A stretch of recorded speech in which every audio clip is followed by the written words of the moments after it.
Hello hello, customer কেয়ারে আপনাকে স্বাগতম জানাচ্ছি।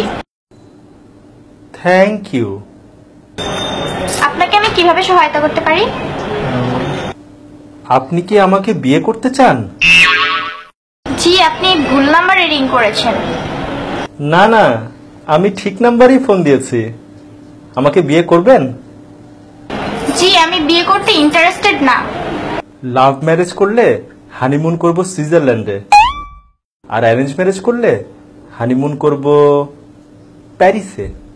Not interested. কোর্ট ম্যারেজ করলে 10,000 টাকায় বিয়ে করতে পারেন, আর যদি নর্মাল ম্যারেজ করেন তাহলে 20,000 টাকা।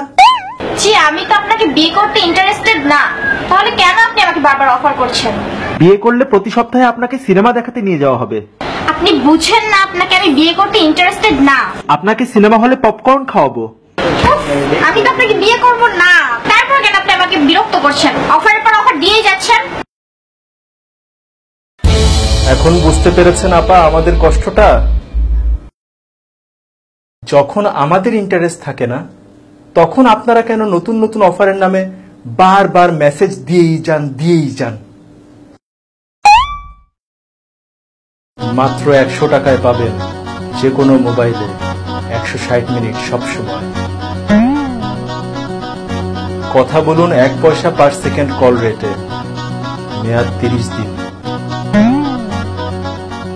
রিচার্জেই ব্যাকপ্যাক।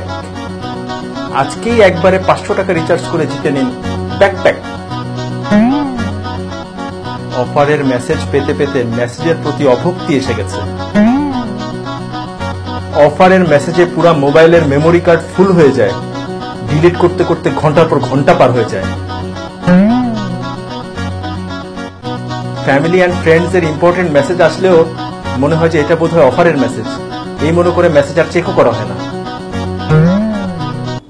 যখন আমাদের ইন্টারেস্ট থাকে না আপনাদের এসব অফারে, আপনারা কেন অফারের পর অফার দিয়েই যান?